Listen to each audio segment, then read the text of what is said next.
All right, ready to head back into Middle-earth. Always up for that journey. Okay, good. For this deep dive, we're gonna crack open The Two Towers by J.R.R. Tolkien. Oh, an excellent choice. Yeah, and specifically, we're following the paths of Aragorn, Legolas, and Gimli. Ah, yes, the three hunters. Right, and let's not forget those mischievous hobbits, Merry and Pippin. They certainly add a bit of, well, unexpected chaos to the mix. Yeah, exactly. So remember how the Fellowship was shattered back in the first book? A truly heart-wrenching moment. Yeah, well, we're picking up right after that, diving into their challenges, some really surprising encounters as they navigate, well, the wilds of Rohan and that mysterious Fangorn forest. That's where Tolkien really masterfully splits the narrative, doesn't he? Oh, Gives us these glimpses into the unique trials that, well, each group faces as the story kind of expands outward. oh, for sure. We left Frodo and Sam heading towards Mordor, but the fate of the others is a bit of a mystery at this point. So what happens after that, devastating moment on Amon Hen? Well, things start with, well, a tragedy, really. Aragorn, he discovers Boromir, Oh, Boromir. fatally wounded by orcs, protecting Merry and Pippin. Sadly, the hobbits themselves, they're nowhere to be found. This really leaves the remaining companions with a weighty decision. Chase after the orcs or follow Frodo. Tough choice. And Boromir's last words, they're so poignant. He begs forgiveness for, failing Gandalf, and he entrusts Aragorn with the mission of reaching Minas Tirith. It really emphasizes the burden of leadership that's, well, that's about to hang on Aragorn's shoulders. Totally.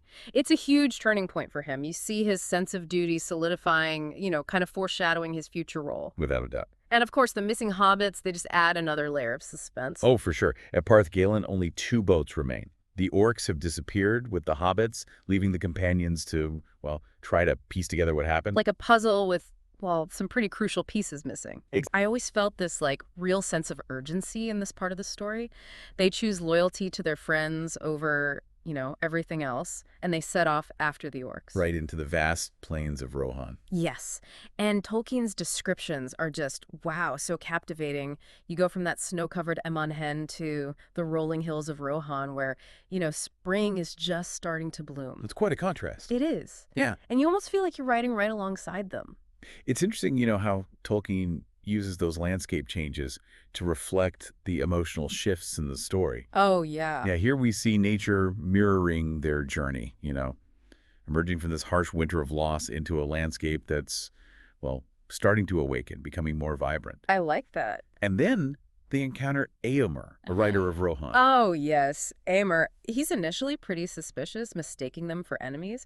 I remember feeling that tension as they tried to, well, explain themselves to this, hardened warrior. How do they convince him they're not a threat? Well, this is Aragorn's moment to shine.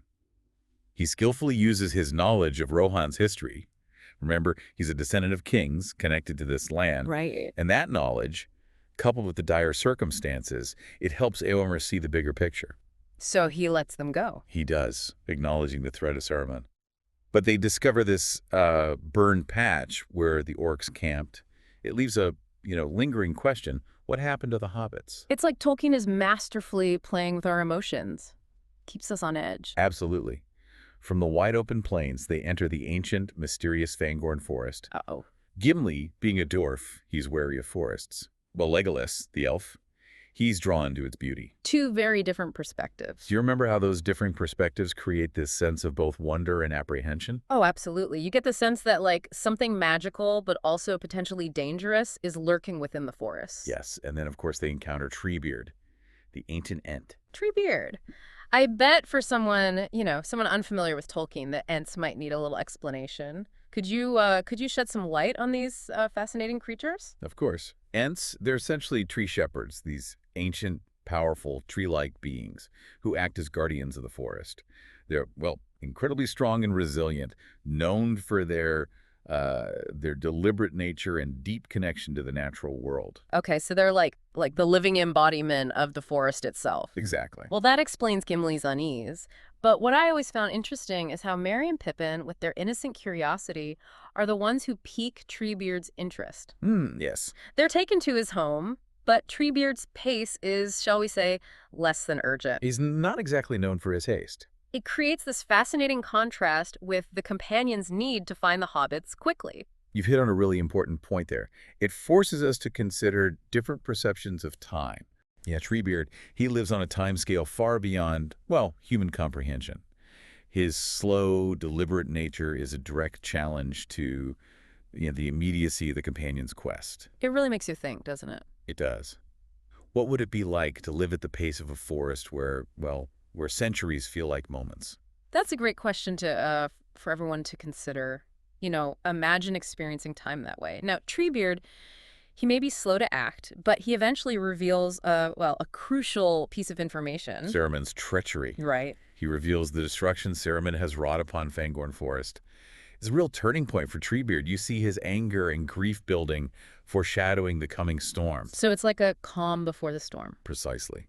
And this leads us to the Entmoot, this rare gathering of Ents. Oh, the Entmoot. What do you think is the significance of this event in, the grand scheme of things? Well, to me, the Entmoot represents this, clash between two worlds. The ancient natural world of the Ents and the encroaching world of men and their wars. It raises a question. What happens when the guardians of nature are forced to choose sides? That's a fantastic observation. The Ents, they're inherently peaceful, reluctant to involve themselves in the affairs of, other races. Right. Yet Saruman's actions, they force them to confront this moral dilemma. Remain passive or, fight to protect their world. Wow, that's a tough one. Think about the implications of their decision. Could there ever truly be neutrality when the balance of nature is, threatened? That's a really good point. And of course, we can't forget Merry and Pippin's role in all of this. No, absolutely not. They might seem like, just insignificant hobbits. But their stories about the Shire, about the destruction they've witnessed, it ends up swaying the Ents to action. Their tales of, what might seem like small-scale destruction, they resonate deeply with the Ents, who are witnessing the devastation of their own ancient home. I see. So it's like relatable. In a way, yes. It highlights a powerful theme, this interconnectedness of all things. Even the seemingly insignificant can have this, ripple effect, influencing events far beyond their immediate sphere. It's fascinating how Tolkien weaves these seemingly disparate threads together. It really is. So the Anthelts, they march on Isengard, right? They do. Yeah. Unleashing a force of nature unlike anything we've seen before. They break down Saruman's defenses, flood the valley, and trap him within his tower. Wow, it's like a display of nature's raw power. It is. But just when you think things can't get more intense, who should arrive but Gandalf? Ah, yes. His return is nothing short of breathtaking. He's no longer Gandalf the Grey, but, Gandalf the White, radiating power and wisdom. It's a big moment. It is a moment of joy for the companions, though Gimli, ever the cautious dwarf, he's initially suspicious. Ah, classic Gimli. But Gandalf, he has a new mission. He doesn't stay long in Fangorn, choosing instead to confront Saruman and ride to the aid of Rohan. Setting the stage for the next chapter. Exactly, and it leads us to a crucial question. What's happening with Frodo and Sam while all this is unfolding? And that's where we'll pick up in the next part of our deep dive. Stay tuned as we follow Frodo and Sam through the treacherous Dead Marshes and their tense encounter with Faramir. Okay, so we're back, and now we're shifting our focus to Frodo and Sam. Right. They're forging their own path through, treacherous landscapes, guided by that unpredictable Gollum. He's a tricky one to figure out. He is. Where we left off, things were pretty grim. Frodo was captured by orcs in Shelob's lair, and Sam bravely took up the ring, believing Frodo to be dead. What a heavy burden for him to carry, both literally and figuratively. It really highlights, the depth of Sam's loyalty and courage. He doesn't hesitate to take on the quest. He's driven by his love for Frodo and, a sense of responsibility for the fate of Middle-earth. Imagine yourself in that situation alone, facing these seemingly insurmountable odds. Would you have the courage to press on? It's a powerful question to consider. Sam's resilience is a testament to the strength that can be found in even the most unassuming characters. Absolutely. He sets off following the orcs who took Frodo, deeper into Mordor. But we can't forget that Gollum, he vanished just before they reached Shelob's lair. What was he up to? Well, Gollum, ever the schemer, he didn't just disappear. He's driven by his obsession with the ring. And he actually, believe it or not, he went back to Shelob, tried to barter with the giant spider for for a chance to get the ring back. Barter with a giant spider. That's a level of desperation I can hardly comprehend. Speaking of Shelob, that whole sequence in her lair was just, utterly terrifying. It's like Tolkien tapped into some primal fear we all have of, creepy crawlies. Oh, I agree. Shelob embodies more than just a fear of spiders, though. She represents this kind of primeval darkness, a predator lurking in the shadows. Her lair itself, that tunnel beneath Cirith Ungol, it symbolizes this descent into a place of, well, despair and hopelessness. It's a stark contrast to the events unfolding with Aragorn and the others. While they're, battling orcs and facing the wrath of nature, Frodo and Sam are contending with this more insidious kind of evil, one that preys on their minds and spirits. You're right. It's a different kind of battle altogether. But let's get back to those orcs who have captured Frodo. I understand there's a bit of internal conflict brewing within their ranks. That's right. The orcs who captured Frodo, they're from two different factions, those from Mordor and those from Isengard. And they clash over who gets to claim Frodo and the treasure they think he carries. They still think he has some valuable loot. It adds another layer of suspense as we see Frodo, caught in the middle of this Orcish squabble. It's fascinating how Tolkien gives us these glimpses into their culture, their hierarchy, their strange mix of like fear and loyalty. It's not just this faceless horde.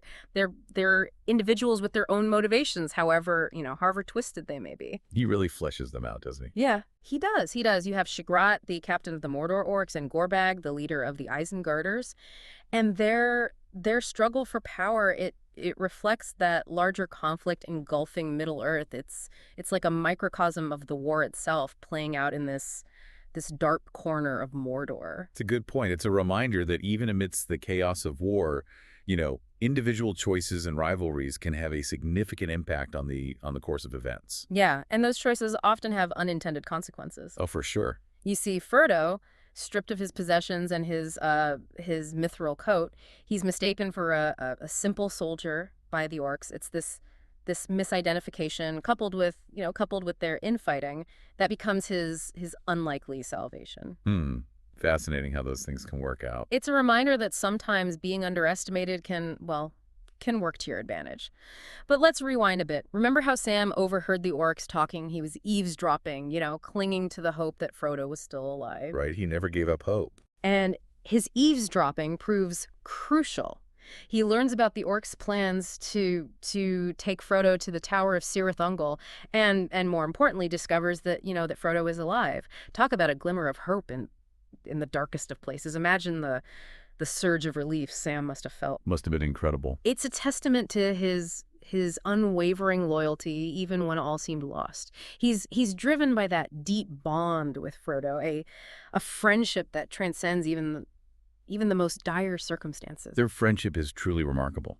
And it's Sam's determination, fueled by that hope, that allows him to eventually rescue Frodo. Remember how the orcs, they got into a fight. Shigrat and Gorbag decided to settle their dispute with a duel. It's almost like poetic justice, their infighting leading to their undoing. And in that chaos, Sam, he seizes the moment. He doesn't hesitate. Armed with his courage and the sword sting, which glows blue in the presence of orcs, he manages to reach Frodo's cell. The truly heroic moment. The reunion between Frodo and Sam it's incredibly moving. They're both battered and weary, but their bond remains unbreakable. Imagine their relief, finding solace in each other's presence amidst the heart of Mordor. It doesn't get much darker than that. It's a powerful reminder that even in the face of overwhelming darkness, human connection, it can endure. A beacon of hope. But their ordeal, it's far from over. They're still trapped within the Tower of Cirith Ungol, surrounded by enemies, with the looming shadow of Mount Doom ahead of them. It's a cliffhanger that leaves you breathless. It does.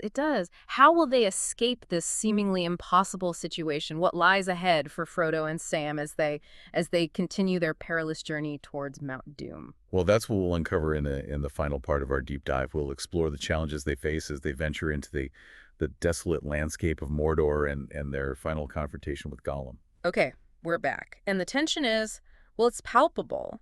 We left Frodo and Sam reunited, but still trapped inside that Tower of Cirith Ungol, deep in Mordor. Feels like there's no escape. How did they even begin to get out of this mess? Well, their escape, it's really a testament to their resourcefulness, Okay. And the element of surprise. Remember those Orcish clothes and gear they took from Shagrat and Gorbag? Oh, right. That becomes their unlikely ticket out. It's amazing how they manage to like blend in with the enemy. They use the chaos and confusion to their advantage. It's like they become invisible, slipping through the cracks of Mordor's defenses. Yeah, that's a great way to put it. They're two small hobbits in this land designed to crush hope, yet they persevere. They manage to slip out of the tower during the night, taking advantage of the orcs' preoccupation with the approaching war. I imagine Mordor itself is as much of an enemy as the orcs. What impact does that, desolate landscape have on them? Well, imagine yourself in this barren wasteland, a world scorched by fire, choked with volcanic ash under this perpetual pall of smoke and shadow.